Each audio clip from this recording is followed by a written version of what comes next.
Normally the way that people see habits and actions is that you do the thing and then you do the thing repeatedly, and that's who you are. So I'm a software engineer, I make software, I'm a software engineer. But of course, there always has to be that one step before you were all of these things, before you were a CEO, before you were a father, a mother, a sister, a brother. Something had to happen to trigger these changes. Keep a list of evidence, something that you do every now and then that is absolutely, you can look at it and you can say, that is what a world-class engineer would do, or that is what an excellent engineer would do. And that is one of the things that definitely has changed my team.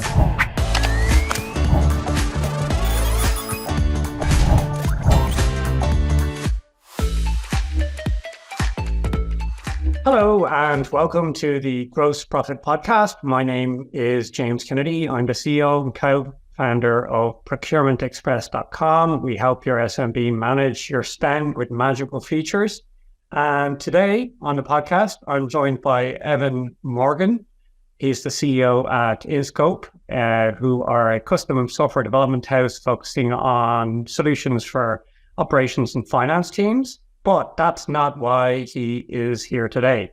Evan and I were floating along a river in Lisbon. I won't tell you why, watching the submarines go by. And he told me one of the most interesting stories I've heard in a long time, to do with a book that many of you will have heard of before. And if you haven't, I would recommend you go and find it. It's by the author called James Clear, and it's called Atomic Habits. Now, Atomic Habits is very interesting because it helps you achieve the goals you're looking for in an unusual way. It has an unusual way of banging out. But it was all just theory to me until I met Evan. And he's going to share his story today about how he managed to make a dramatic change in his life using what's laid out in the book. And hopefully, if you listen along, you'll learn a bit more about the book and maybe how it might be able to help you to achieve your goals as well. So, Evan, thank you very much for coming along today. Maybe you could just introduce yourself. Yeah, absolutely. Thanks a lot for having me on, James. So first of all, my name is Evan Morgan. I'm the CEO and founder of a company called Inscope. We're at inscope.sh. And essentially, we offer consultations and advice and custom software development for anybody that wants to develop software. We have done some finance and operations. We've also operated in the medical space, and we're associated with the University of Cambridge, delivering some AI solutions for them. I was floating along that river with James when I told him the story of how I kind of got back into the gym. He was saying to me that, it's something I should get back into, but I've kind of fallen out of it. And I was telling him about Atomic Habits, not realizing that he had already read it. But I used the core concepts of this book to be able to turn me, a person who never loved exercising, hated it really, identified as a completely indoors person, and turn myself into now a person who can happily say that they're a bit of a gym rat. I go to the gym absolutely every day.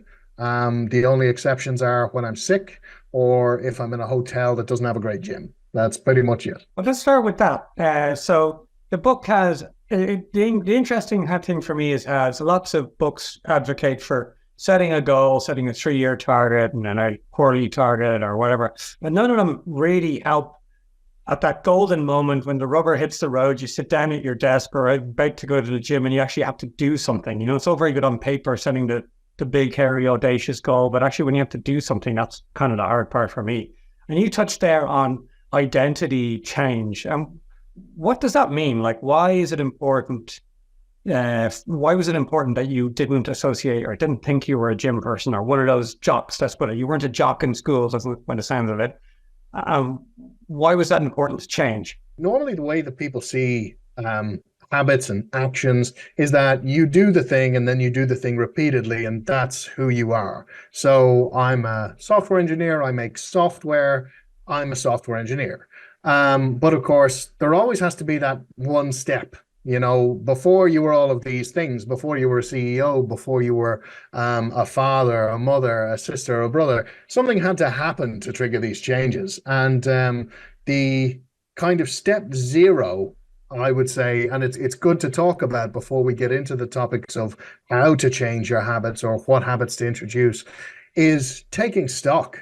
because that can be one of the hardest things for people. And it was certainly a very hard thing for me. So I was born into a family of six children, an Irish Catholic family. You can say that the other five had loved exercise, absolutely, whether it was hurling, whether it was cricket, football. We had a big sports bin in our house with every instrument imaginable that you could hit a ball with.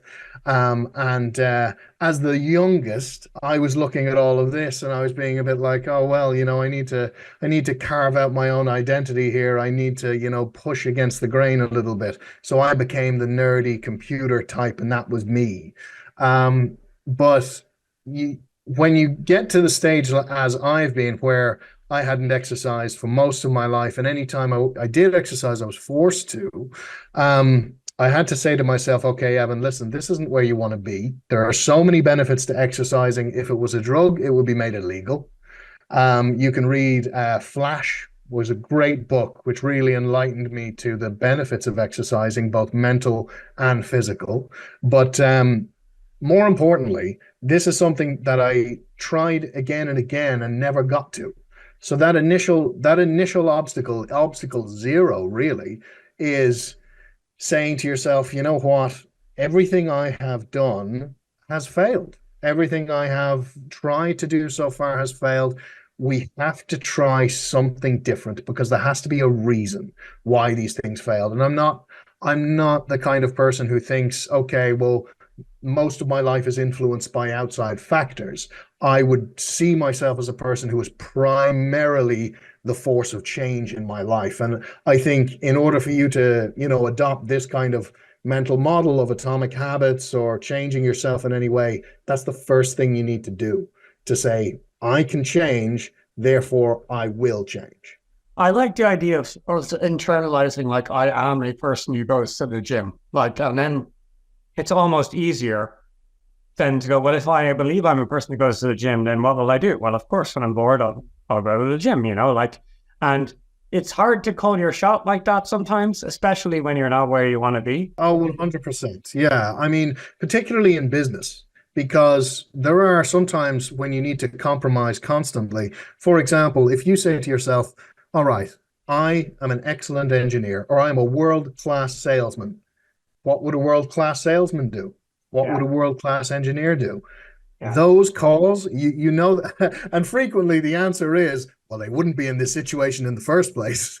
Typically, you have to beat back that voice, and then you have to go to the second thing and say, okay, well, the best engineer would write tests. The best salesman would make more cold calls.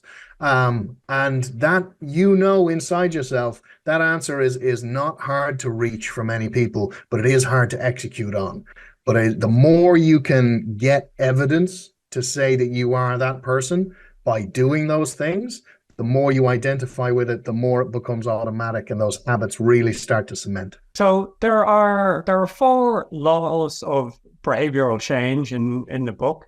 Maybe you could just tell us a little bit about what happened after you decided you did want to leave the old lifestyle behind, and how did you start making a change? Many of the previous efforts didn't work because they weren't atomic habits. I didn't try to change my life in incremental ways. I didn't have it small enough. And the biggest thing there is that I needed to get over my ego, because many people's ego can say to them, all right, I'm going to learn French. I'm going to do 3 hours today. I'm going to do 4 hours tomorrow, and I'm going to learn French by the end of the week. No, I needed to make this as little as possible. And James Clear explores this in his book in a brilliant way. And the fact that compound interest is going to give you more returns than anything else. So the number one priority is consistency when you're adopting these habits, not impact at the start. So, for example, one of the principles of behavior change is to make it satisfying. Going to the gym isn't a satisfying experience for a person who is very overweight, particularly if you're doing body weight exercises, press ups, squats, things that use your own body weight effectively against you. Even though these are the things we see in fitness montages and Rocky, and that's the number one thing people jump to. And I say, no. You need to go on a machine. You need to do very simple exercises. You're a beginner, and that's okay. So another thing, easy way to make it, I suppose, less unsatisfying was at the end of every time I would go to the gym, I would get a piece of chocolate milk for myself. I get a bottle of chocolate milk for myself. And that would, I mean, that's what, 200 calories, 250 calories in that bottle. That eradicates any kind of weight implications from the exercise, but that didn't matter because it was about consistency. And that's okay. Later on, at about month 3, month 4, I took away the bottle as the reward because I didn't need it anymore. Because I was being rewarded really just by going home and being like, oh my God, I'm a person who goes to this gym. I can feel the mental benefits when I'm working. I can look in the mirror and see the physical benefits. You know, you don't need that at that stage, which was great. So that's making it satisfying. So I suppose the important part of my journey was how long it took. And people often think that kind of French example where you can do it all in a week. It took me, I think it was 6 weeks to get into the gym, to actually go into the gym and do a full workout. Going to the gym was a series of goals, which is week 1 for 7 days, get out of bed and put on my gym clothes. What would happen? Normally, I would go for a shower in the morning. That would be my reminder. I would make it obvious by putting the gym clothes just beside my shower. And I would say, okay, well, I'm not going to shower now. I'm going to go to the gym. And that's the exercise. Put on the gym clothes, take them off, and then resume my daily routine. Because you do have habits, whether you realize it or not. You need to take stock of those and you can then build on those, which we might talk about a bit later, but that's the idea of stacking habits that James Clear talks about in his book. After that, the week 2 was just going downstairs, just actually putting on the gym clothes, going downstairs, going back upstairs, and then going to the shower again. Yeah, I cannot emphasize how stupid I felt. Because really and truly, you know, this isn't how you treat a competent adult. This is how you treat not just a child, but a child that finds it very hard to do things as they're directed. But because I have made such a dramatic change in my life over this time period, I cannot recommend it enough. You should treat yourself as if you were a very incompetent, stupid version of yourself that you love unconditionally. You need to be forgiving with it.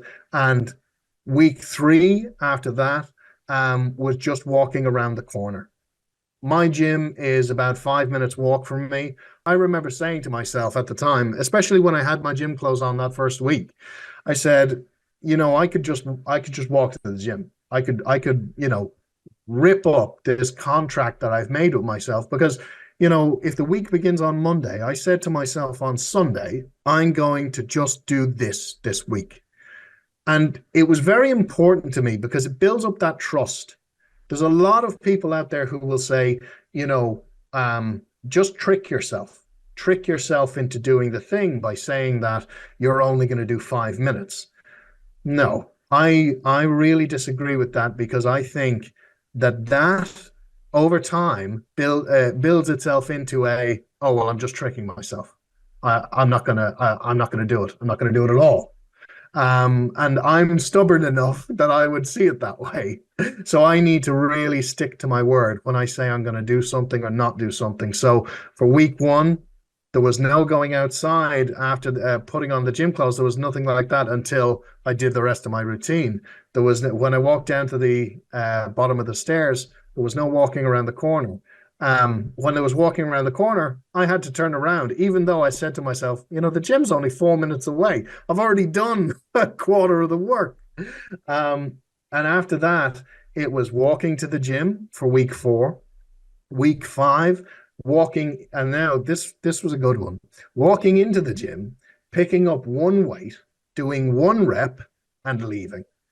That's something that a lot of people probably can't bring themselves to. You should have seen the looks that I was getting from the receptionist as I was walking in and walking out, because it wasn't an automated system. You had to check in at reception, hand them your card. They would hand you a key. So I would come back 2 seconds later and they would say, is everything okay?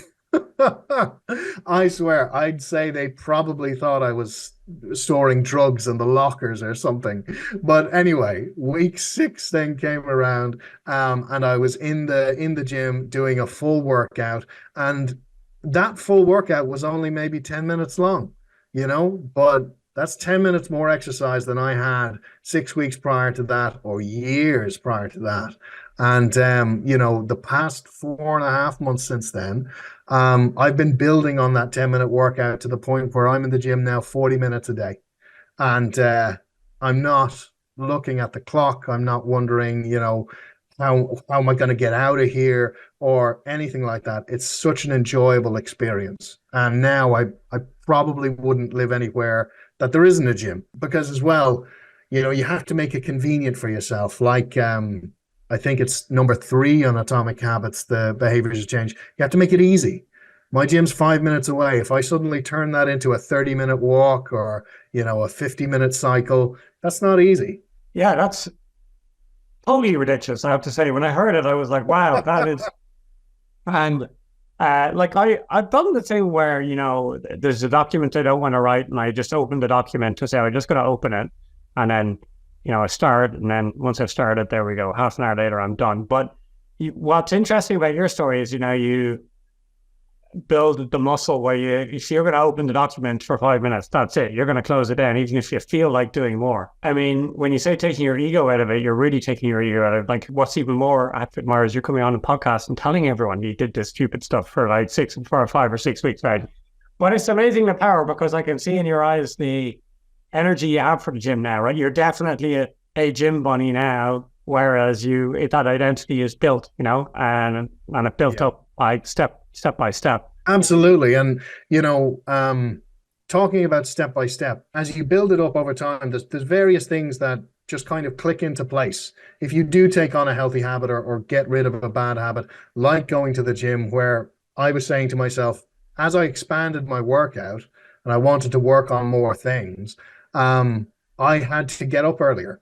It was just a natural part of it because I couldn't get the time from anywhere else. So I woke up 15 minutes earlier, and there was no pressure on it. It was just like, okay, well, if I want to do this, I have to do this. And then every day you have, there's loads of things you can build into it, like what you do after you go to the gym, what you do before, getting your protein in for the day, that kind of thing that I've started to do just as a natural consequence.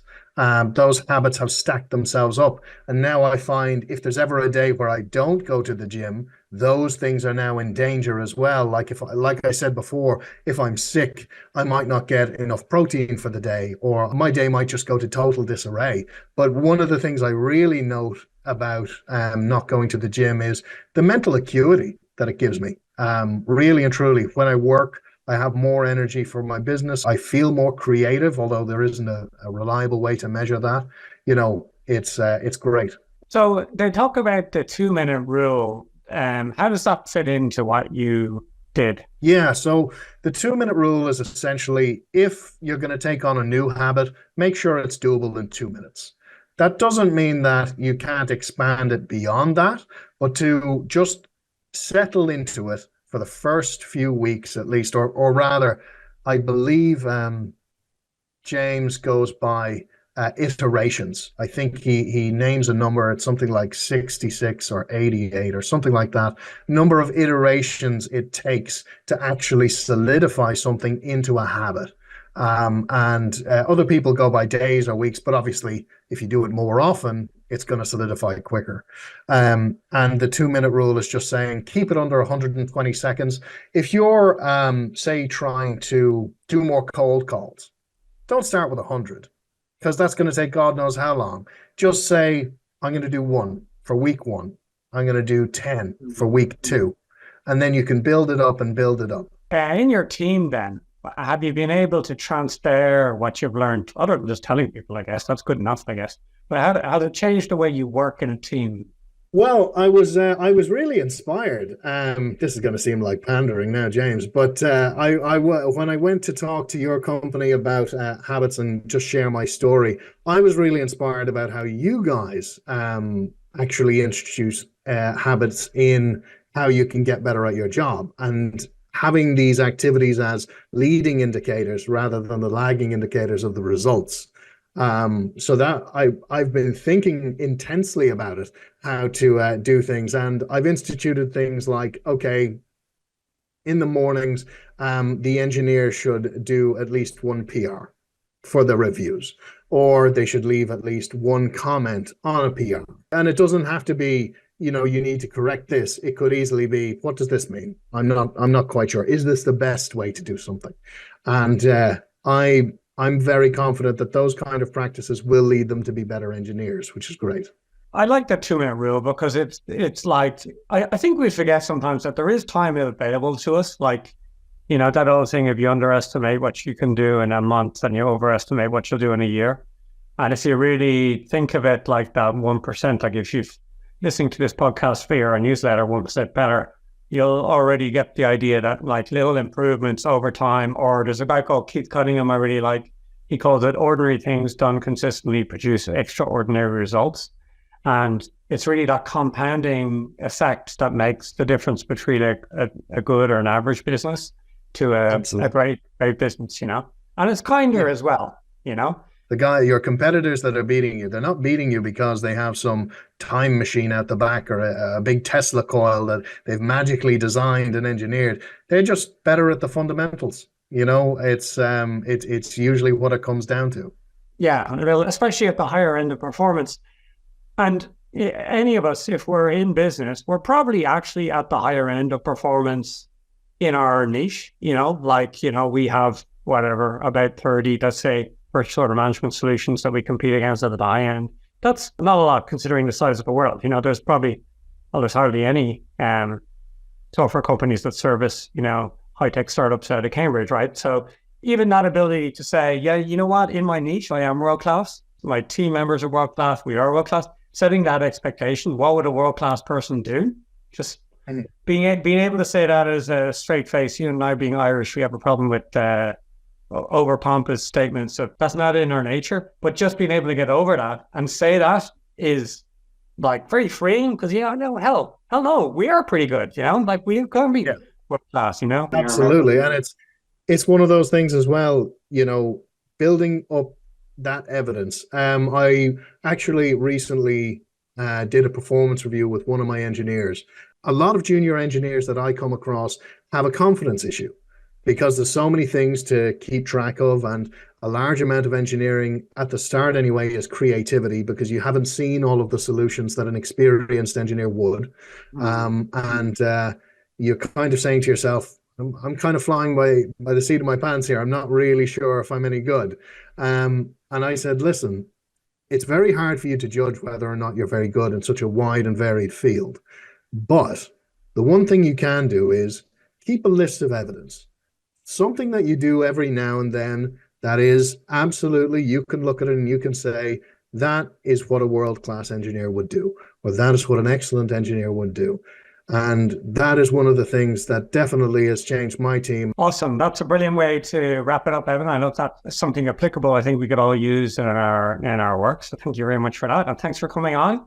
Maybe you could just tell people where people can find you on the Twitters or the LinkedIns or the TikToks or whatever the kids are doing these days. Sure, absolutely. So as I said before, my name is Evan Morgan. You can contact my company at inscope.sh, but you can also find me on LinkedIn, just under Evan Morgan, CEO and founder at Inscope. Brilliant. Thanks, Evan. And thanks very much for listening to this. I really like this topic because it fits well with our 1% better ethos in the newsletter. You can sign up in the newsletter, procurementexpress.com, or sign up for a trial and you'll get on that newsletter too. And thanks very much for sharing your story. All the best. Cheers.